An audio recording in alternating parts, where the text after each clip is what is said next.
The untold truth of Michael Jordan's flu game. The flu game is no more. Michael Jordan has revealed that he wasn't battling illness during his 38-point showing in Game 5 of the 1997 NBA Finals. That was the food poisoning game, which is a lot less catchy. Jordan explained the story in episode 9 of The Last Dance. On the night before Game 5, the Bulls were staying in Park City, Utah, a resort town about 40 minutes east of Salt Lake City. At about 10 p.m., Jordan got hungry, and virtually every local restaurant was already closed. Tim Grover, his trainer, eventually tracked down one open pizzeria, but was surprised when 5 delivery guys showed up with the pie. He said he grew suspicious after seeing the surplus of delivery men and tried to warn Jordan against eating the pizza. But Jordan apparently couldn't be talked out of it.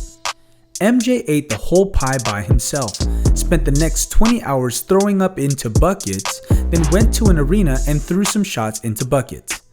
It's a strange and unflattering depiction of events. The Last Dance repeatedly portrays Jordan as a superhero, but the new backstory to the flu game makes him seem decidedly normal. Gluttonous enough to house an entire pizza, and selfish enough to refuse to share his own poisoned pizza with his friends. Of course, bad cases of food poisoning are just as devastating as bad cases of the flu. Yet a key element of Jordan's legacy now involves him scarfing down a low-quality pizza possibly made with rancid ingredients. It's the most human Jordan has ever seemed, and the most confusing decision to reframe a heroic piece of NBA Finals lore since Paul Pierce confirmed that he wasn't hauled off in a wheelchair because he was injured, but rather because he had pooped his pants. But how would the pizza place know this order was for MJ? Pretend it's 1997, and you're the person in charge of ordering pizza for Michael Jordan. Maybe imagining this is difficult, because it's probably been a while since you ordered delivery pizza without just tapping an app. Grover argues that Utah residents were aware of where the Bulls were staying. But do we really think a local pizzeria got a call to deliver a pie to a major hotel and simply decided to take a chance and poison the pizza on the off chance it might be for MJ? In The Last Dance, Jordan explains that a group of people were hanging out in his hotel room on the night the pizza was ordered. Grover, Kohler, and a couple of security guards. However, there are no accounts of Grover, Kohler, or any security guards coming down with bouts of food poisoning. This is odd because pizza is designed to be shared, and hypothetically, anyone who ate the pizza would have gotten food poisoning. Jordan and his crew have an explanation for this.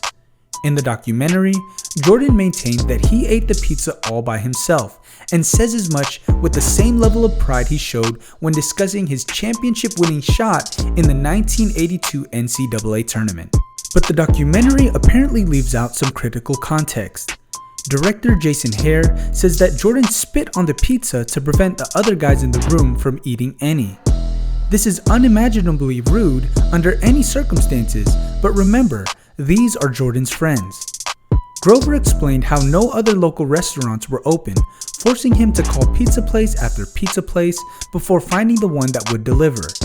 And after Grover put in all that effort, Jordan hawked loogies on every slice to prevent him from even getting a bite. Then, about 3 o'clock in the morning, Grover says he got a call to his room reporting about MJ, and when they arrived in Jordan's room, he's literally curled up in the fetal position.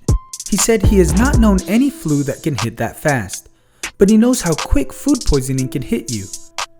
I don't buy Jordan's pizza explanation, but there's one main argument in favor of it being the truth.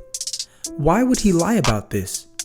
The flu game is an all-time piece of sports lore, as well as a testament to Jordan's legendary determination and ability. While his performance is still impressive even if he was throwing up from food poisoning rather than sickness, it's certainly less cool if the instigator was middle-of-the-night garbage pizza.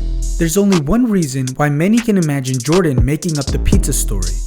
Over the years, many have assumed that Jordan's flu game was actually a hangover game. And Jordan probably doesn't want anyone to think that he partied too hard the night before an NBA Finals game.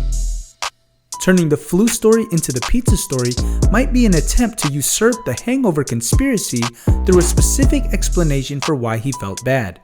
Unfortunately, the eating an entire pizza angle isn't quite the trump card the diarrhea excuse is. Going back to the flu game, the moment of glory came in Game 5 of the 1997 NBA Finals, where a physically debilitated Jordan was able to put together a Herculean effort, overcome an ailment that had him curled up in a fetal position and vomiting until the early hours of the morning, and help guide the Chicago Bulls to a 90-88 win over the Utah Jazz.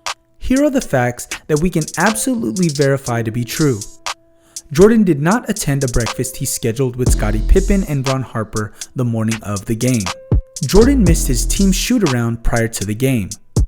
Jordan arrived at the Delta Center in Salt Lake City just after 5 p.m. and spent pre-game in a dark room vomiting before telling Coach Phil Jackson he was ready to play. Jordan looked physically awful throughout the game, but ultimately scored 38 points, including the game-icing shot to help his team win and take a 3-2 series lead.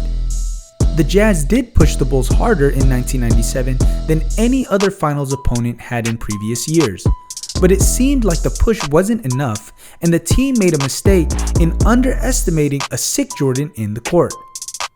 The Jazz earned so much respect for almost topping Jordan's Bulls.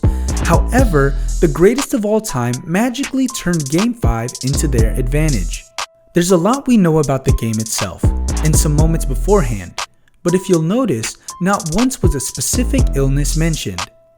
That's because the story itself has evolved a bit over the years since the 1997 game, and the mythology alongside it has helped muddle some of the details surrounding it.